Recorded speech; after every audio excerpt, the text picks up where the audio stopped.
Welcome to another edition of Geopolitics and Empire. Again, you can see it's kind of a different scenery and background coming to you from the People's Reset, Derek Brose's People's Reset here in Morelia, Michoacan, narco territory, as I like to call it. And joining me for the first time, one of the speakers is speaking with me this time. I've had him on my TNT radio show, but ever on Geopolitics and Empire.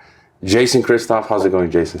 Very well, Havore. How are you? Thank you for having me on. I'm doing good. You spoke yesterday. This was the second time I've seen you. I saw you speak last year here, and now this is your second round here, I think. Second year, yeah. So how are you finding Mexico? Oh, I love it. I mean, the sun is fantastic. The people are nice. The food is good. What's not to like? I think you've I've seen on your newsletter that you either live or you've spent some time in Mexico previously. Well, I left Canada during the lockdown. The government, I was deemed non-essential.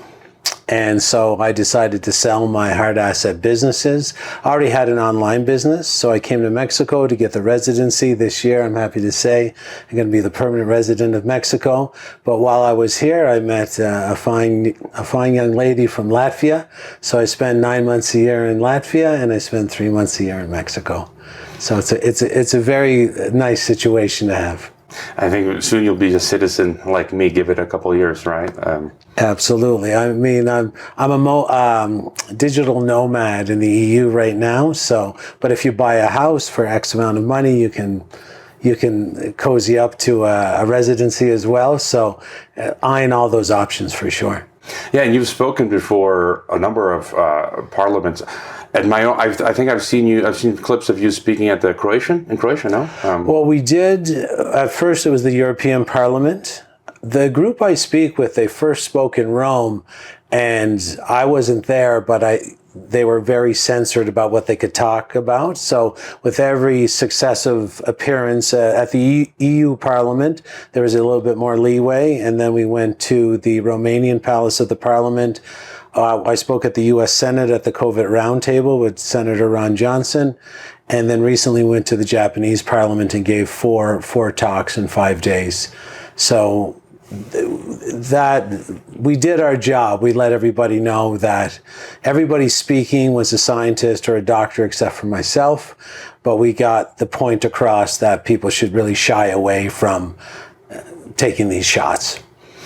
And, I'll include your links in the description. And you spoke about that at the talk, which will also be freely publicly available. So you were a very successful businessman in Canada. You mentioned, you did drugs and alcohol, and you basically came back around again, and you continued to be you woke up like many of us. You continued to be a successful businessman. And so before getting your thoughts on the big picture, anything you want to tell us about your background?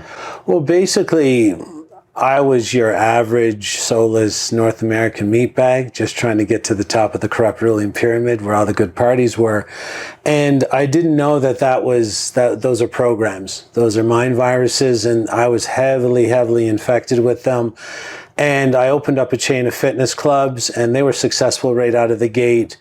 And when you have money and you're carrying these programs, it's very dangerous because they're sort of self-loathing, self-destructive. So if you put money behind that program, like I was really hard on myself. I didn't feel comfortable being wealthy, so I was trying to destroy it. That's part of the programming, get back to the bigger herd. The bigger herd's always at the bottom. So I would do cocaine and alcohol, steroids, and everything to slow my progress. But eventually I cleaned myself up and I became training people. I was trained by Paul Chek. I don't know if you know who Paul Chek is. He owns the #1 holistic health institute in the world out of Vista, California. So basically I got trained by Paul, and then I was training my clients after I ditched most of my addictions. And then I found that my clients couldn't get healthy. They would want to lose weight. They would want to stop things that were causing them to get disease. And basically they would get close to their goals, and then they would retreat and run back. So I was very confused. I phoned the Chek Institute and I said, they're paying me a lot of money. I'm sort of the head of the chain. Why are these people getting ahead, but then when they get very close to their goals, they retreat and run backwards. They said, well, they have this, they're under mind control, they have mimetic programming. I said, what is this? So I started to study mind control and use it on my clients. It's the only thing that worked. I got so popular, I had to start doing it online to a worldwide audience. That got so popular, I had to sort of shut that and open like a psychological reprogramming institute for medical doctors, chiropractors, health coaches, and members of the general public. I started doing talks worldwide, and some medical doctors, high-end medical doctors, saw me not sort of advertise, but explain how this impacts even people's decision to participate in medical experimentation. So they thought it was a good idea to maybe bring me on tour for my storytelling ability, to make it easy to understand how mind control is being used by the government and the media to basically form people's ideas for them. And yeah, I'm still talking on that subject to this very day. Is there like a physical location for your?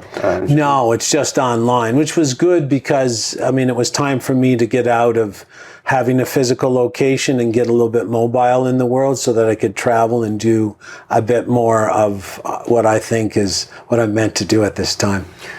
And so, you know, I cover geopolitics and globalism, basically geopolitics and empire, and you know, maybe just to get your thought then, your interpretation of what's going on with this, you know, New World Order, world government, Great Reset, technocracy stuff, sort of, how do you see that? You know, maybe start there, big picture, and then we can, you know, go into tangents. Well, I think the big picture is we all try to deliver sort of, if we have an X amount of time to talk, it's good to try and catch the audience up regarding what we believe is happening.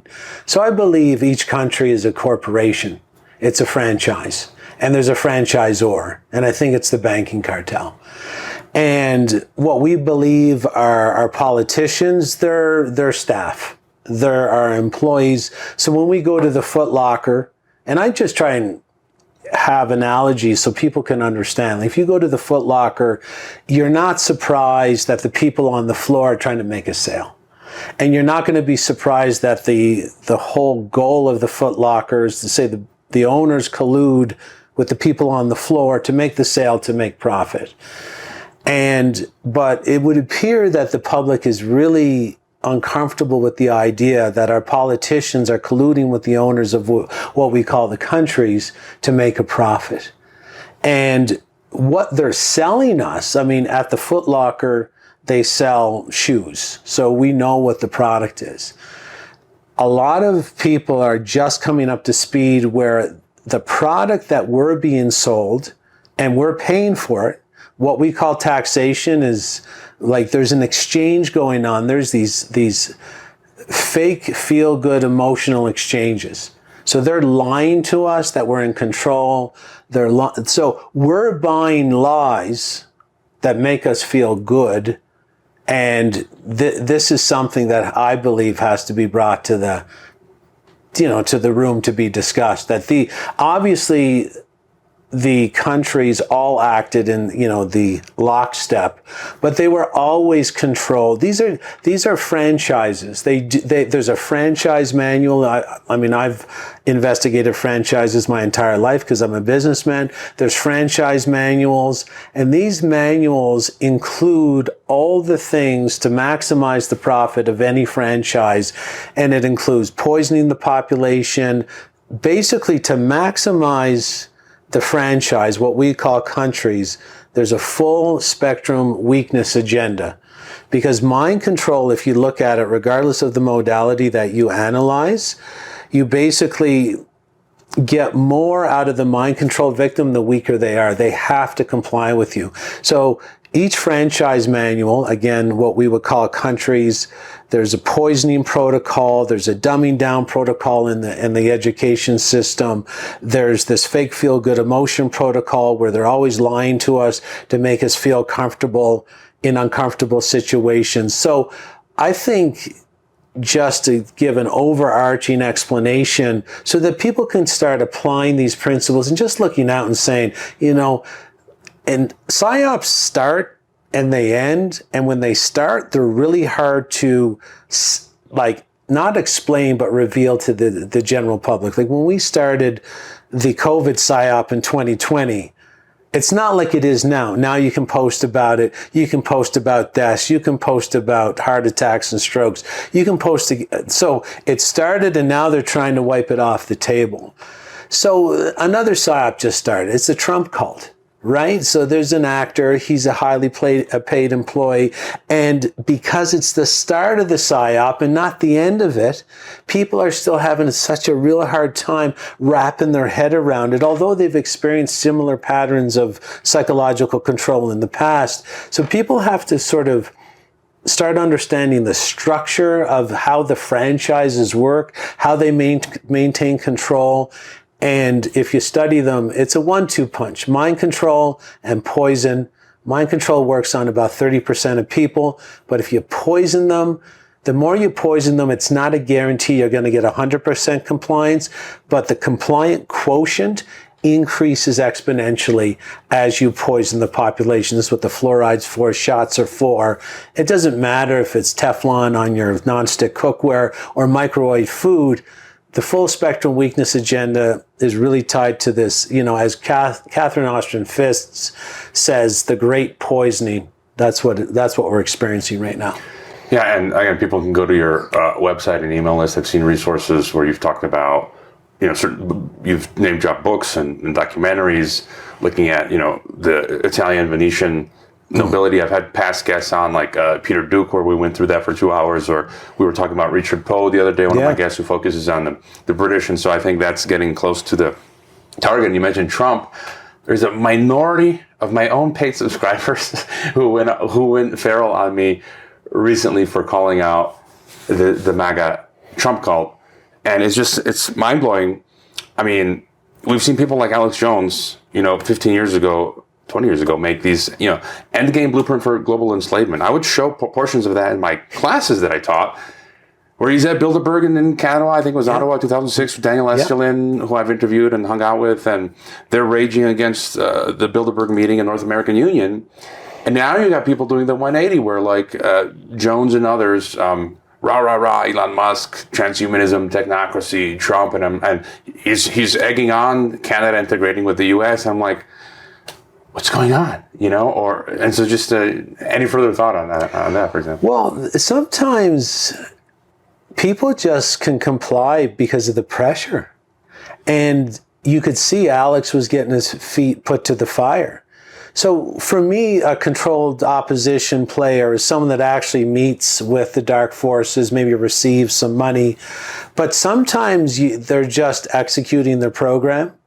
And, the checkerboard floor of the Masonic Lodge, the black and white squares just highlights, the black square means we're going to silence you, and the white squares means we'll turn you up, and whatever psyop they got going on, that's how they're going to play it. They'll turn up certain players, they'll turn down other players. I don't know if someone like Alex Jones is actually receiving payment, but as someone, a spectator to when he got taken to court over the Sandy Hook the way he was portraying the story, that's a lot of pressure. And all mind control is based on pressuring the person, similar to COVID, where if you worked at the hospital, the pressure comes, if you don't comply, you're going to lose your job. So it's a financial play, it's financial weakness. So I'm not too sure what happened to Alex, but I just know as well, the older we get, sort of physically, we're declining. That's why I always really impress the physical pillar of strength as the foundational pillar for all the other pillars that you have to have in tune. You have to be a strong individual to buffer yourself from all that pressure. So Alex isn't, and no offense to Alex, but he's not a top physical specimen. They judged against him, was it $1 trillion? Was it really that? It was something so big, it was laughable. But if you're a man in that position and the nudge unit is always pushing psychologically, they don't have to show up and say, this is the script. You can psychologically nudge someone what they want you to say and how to act is often implied, and then you get rewarded. A lot of mind control is reward and punishment systems, but it is remarkable that in 2020, we went where the vast majority of people knew that the government was the problem. The magnificent and brilliant psychological operation to corral those people and slingshot them back into the system. Unbelievable work of psychological operations. Yeah, I mean, that's what we're seeing now. And I just can't, when they say he's executive order, no CBDCs, okay, we're going to get, I call them PBDCs, private bank digital currencies, right. And Elon Musk is making X WeChat social credit system. Yeah. All of this stuff. They're promoting North American Union, which is de facto supranational globalist. And so, what for you? What is interesting with all of this? Where we're going, and what do you see as the next few steps ahead where you think they might be? Well, obviously, they're looking to, I personally think, there's a couple of things the average person should understand first, is that this executive order power is a nudge unit.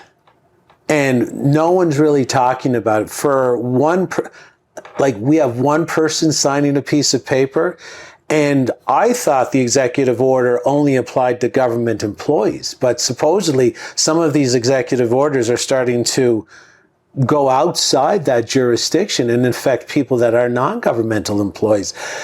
No one's speaking against that. So you're nudging them toward dictatorial powers, and they're cheering it on because it's brand Trump. And you can have someone make the comment online that, once Trump leaves, if he leaves, you can have someone come in, a Democrat, and repeal those orders and implement new ones. And so what you're saying is just this normalization of... The normalization of, basically the king saying what I say is law. That's not the way a traditional democratic republic is supposed to operate. Obviously, the PSYOP I see forming on the horizon is, of course, the franchises are being told to play their particular roles. Canada's role with whoever comes in, whether it's Pierre Poilievre or whoever the Liberal replacement will be. Yeah, how could anybody believe Mark Carney?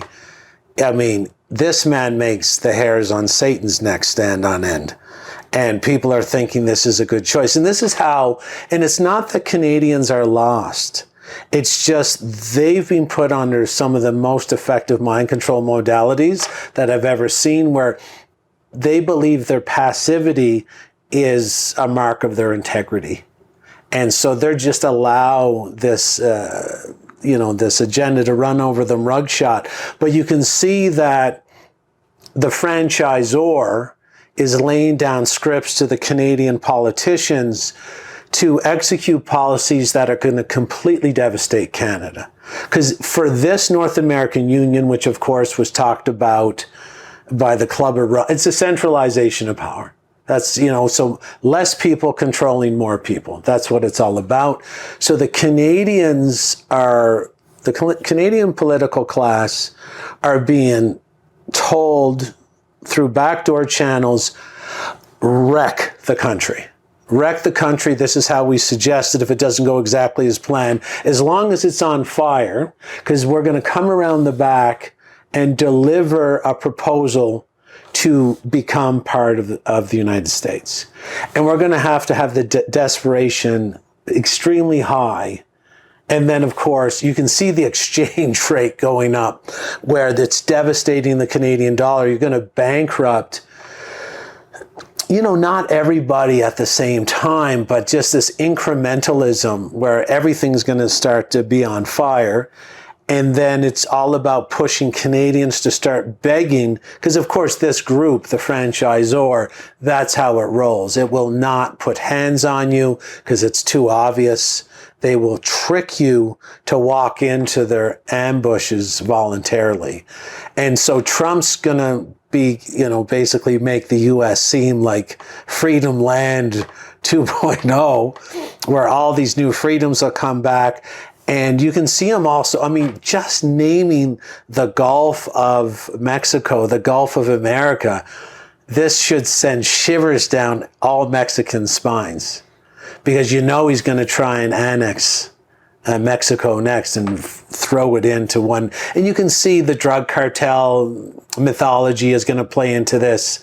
And you can just see it's manifesting a psyop on the horizon. Yeah, I was just going to add what you mentioned, how they're burning down Canada. I could see, because there's this talk of sending in U.S. forces into Mexico against cartels, like the movie Sicario. It was an entertaining movie, but to create chaos here. And that being the pretext for, again, look what's happening in Canada. Look at Mexico. This chaos, start this mini civil war, the solution. Integration. Right. And then instant peace. And then the teeth come out, just like everything else. It'll be the only time, once you sign your sovereignty away, you will never have a chance to sign it back. And that's what they're going to try and lasso them into. Yeah, and this is, again, being replicated in Central America, South America, all across the planet. How do you think, they always, what is it, one step forward, two steps back, that sort of thing. You think ultimately they're going to succeed? How do you sort of see this prolonged battle? I think they're going to have to take longer. They're very patient. Your podcast is fantastic for bringing in the historical aspects of how long this smoke show has been going, this horse and pony show has been going on. I think they're going to have to elongate the approach. Too many people are wise to their agenda. They're getting a lot of pushback, but again, mind control and poisoning, you can see this. Another mind control agenda, like a psyop on the horizon. I'm a little nervous when Larry Ellison came out and talked about a blood test that could determine your either cancer currently or future cancer incidents. And the way the emergency powers are tabled in some countries is that they can proclaim an emergency or even a future emergency, and there could be a cancer emergency declaration. Now, if they're going to try and push mandatory testing and blood tests for cancer because of the cancer explosion, and we all know where the cancer explosion is coming about, they could literally mandate blood tests, take all our biologics and weaponize it. It could get really dangerous, this $500 billion that they're putting into Operation Stargate, which, of course, ask anybody interviewed on your podcast, the notion of the ancient Stargate. They're always into the ancient past with their explanations because, this is the origins of this cult. I like to joke. I like the movie with Kurt Russell, but I don't want to live it, Yeah. But what you say, I've been talking, one of my biggest number one dangers that I see, all roads lead to world government. All this stuff that we're talking about are pretexts for that. The algorithm ghetto, social credit system, digital gulag. And it feels like they tried it with COVID.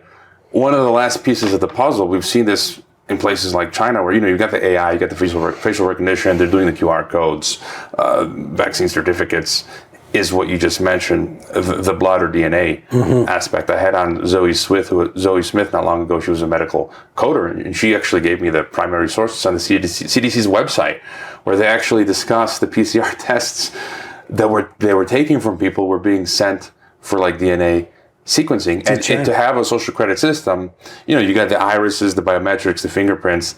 You need the citizens' blood, that final piece in the puzzle. So it's kind of like you say, they launched the assault in 2020, they advanced, and now, as you say, comes the second wave where they need to get our blood and normalize this testing. And this was why I never took a PCR test in my life. Any other thoughts on the threats, and then as well as what people can do, I guess, to stay sane, to survive? There's different tiers. Survive, and then once you've covered your survival, looking towards thriving and so forth. I think we're almost in our own psyop in the truth community a little bit. We're drowning on negative content. Some of our nervous systems are really on fire. Like, we're taking in so much horrific content. So I tell people it's going to be the same show all the time. And it's always mind control and poison, mind control and poison. Be a different actor, different employee, same owners all the time.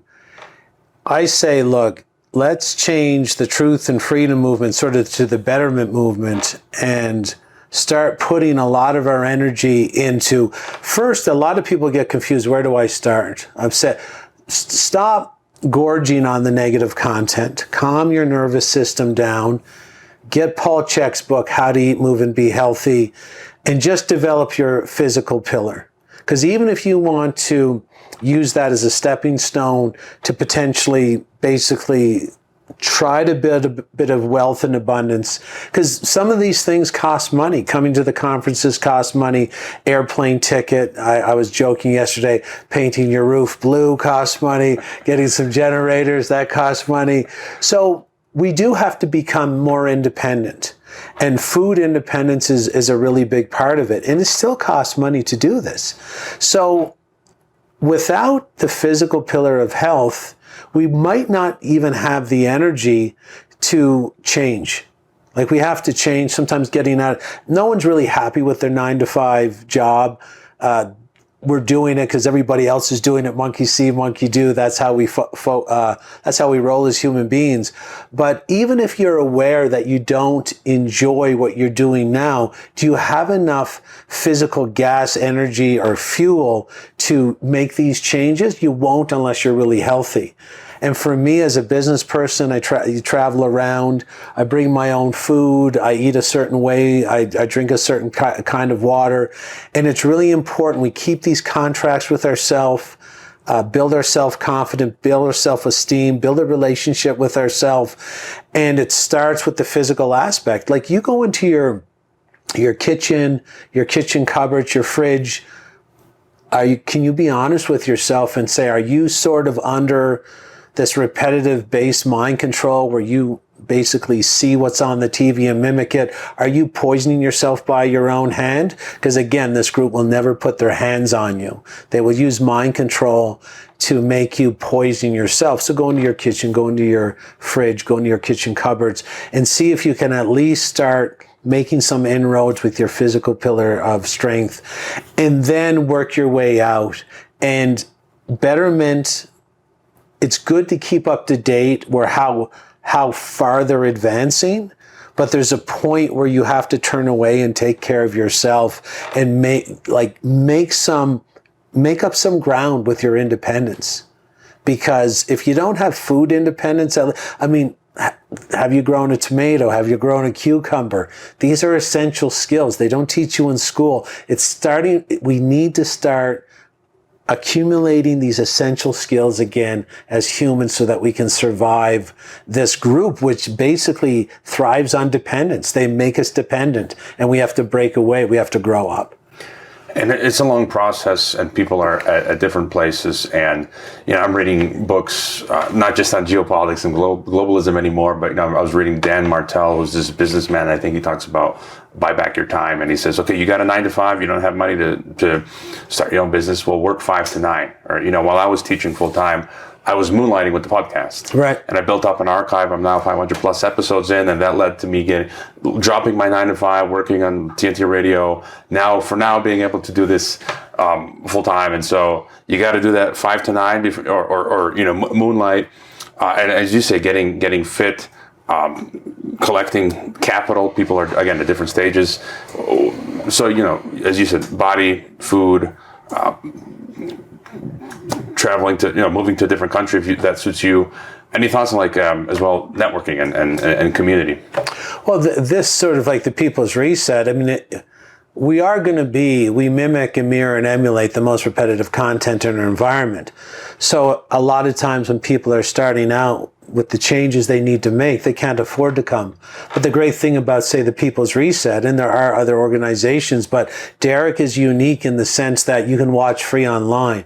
So you can actually get the information, get the motivation, get the knowledge and apply it in your life. And you don't even really need to have any financial outlay to accomplish that. I think that's really, really important what Derek's doing, allowing people to watch free online. And if you can't do that, or you can always go on YouTube or find even your content. Your tribe is going to set your vibe, and your vibe is going to set your life, your behaviors, or your perceptions. And your subconscious, the thing that dictates your behavior, is proven not to know the difference between real-time imagined thought and screen time. So control your environment, and that includes making contact with the tribe you want to finally find membership in. And if it has to be online at first, make it online so that it costs nothing. Yeah, we've been talking with some of the folks here.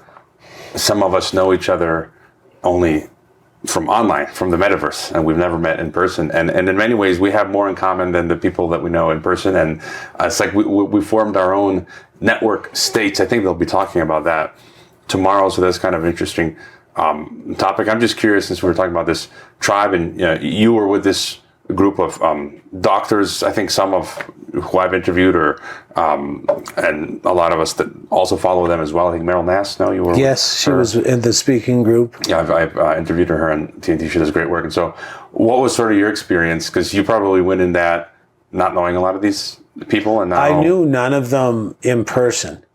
And what I really like about this group is the maturation in regards to being exposed to the PSYOP. And because a lot of them were in very comfortable positions up until 2020. So they don't have my perspective. I've been doing it for 25 years. I know you've been doing it long as well. So a lot of them would say, oh, the COVID shot was bad, but maybe some of the other ones aren't. And there's this, I'll give you one example. There's a great, and he's a vaccinologist, immunologist.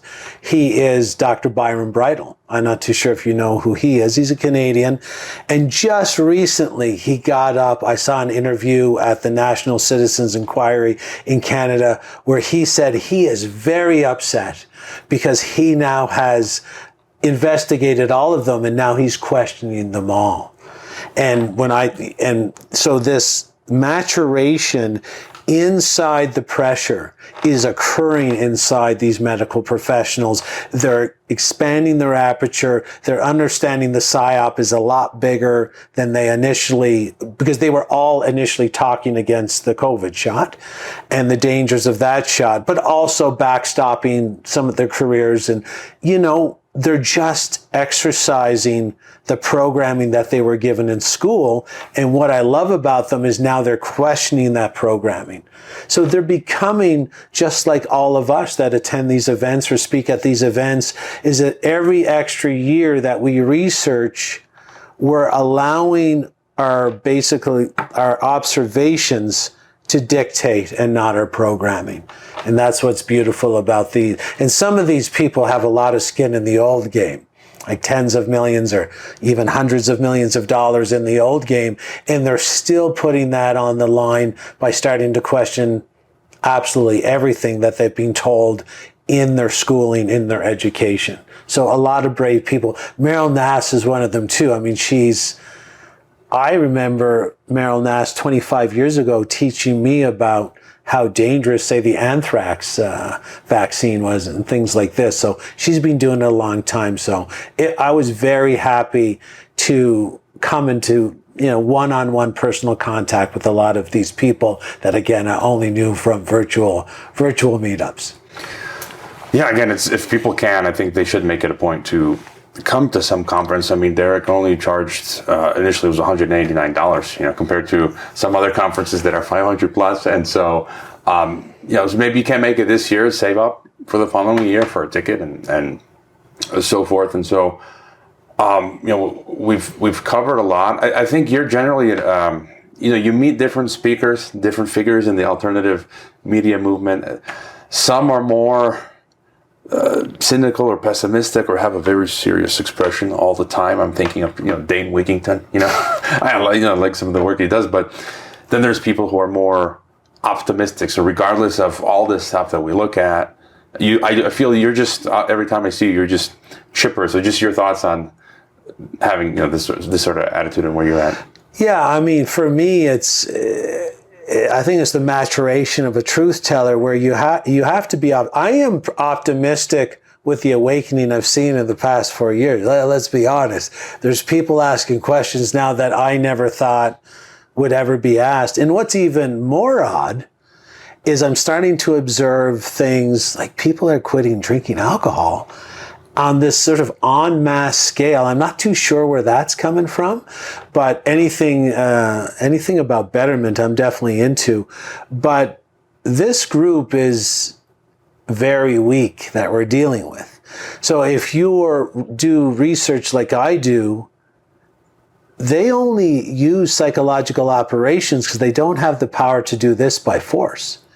So if we ever educate on how they trick us to hurt ourselves, and they don't have the power to do any of this by force, I think it's a pretty easy win. There could be minor conflicts, which of course I say is a great reason to stay in physical fitness would be a good top priority if it ever comes to a minor conflict with this group. But basically, just understand they don't have a lot of power. They're trying to get us inside an electrical prison so that their weakness, I mean, basically the electronic prison will take care of corralling us for them. But if we can understand that they just don't have the power to do this, and if we stand up exponentially over the next 3 or 4 years, I think we can really back this dark force down. Yeah, I keep thinking of examples. There's one recent personal example, and I think it has to do with the work that all of us are doing. Where I live in Mexico, the other day I'm walking down the street, going to the shop, and I see one of the local Mexican construction workers. He's working on people's homes. He did stuff on mine a decade ago, and he saw me last week. He's like, "You were right. A decade ago I told him about coming wars," and he's like, "Russia invaded Ukraine, and there's all these wars, and he told me he didn't get the injection, and it's like once you plant these seeds, you'll start seeing a flowering, and I think that's going in the right direction. If we get enough people, we'll be able to put a spoke in their wheel." No? Absolutely. And you can see them telling us the lies we want to hear now. There was a big acceleration of that where, I mean, you couldn't have use the Trump energy against us if they weren't telling us the lies we wanted to hear. That's a big win for me, is because they had to go back to their boardrooms and start formulating what we wanted to hear for them to make headway, which for them is a huge concession because they're the personalities that they have, they're not used to making concessions or backing away from their ultimate agenda. So it has slowed down a bit. You can see they're feeling the pressure of the public. Not saying they're stopping, but you can see with the way they operate that they're acknowledging that the public is starting to have a little bit of teeth. And that's where we need to go and keep moving ahead. Was it Winston Churchill who said, "I think we have to continue giving them hell"? You go more into depth into the mind control stuff in your presentation, so people can check out your last year's presentation, this year's, again, your email list. So any other thoughts, final thought for us? I would just say, just keep educating, keep yourself healthy. Don't overdose on the negativity. Bring your family together. I think morality, ethics, family, food, health have to take their proper place at the top of the priority pyramid for us to gather the strength and the knowledge, because of course, the way the brain complex operates, the prefrontal cortex, the best part of the brain, it's only really optimally functioning when we're feeding ourselves well, sleeping properly, hydrating properly, and when I research this group, they do poison us to shut that part of the brain down.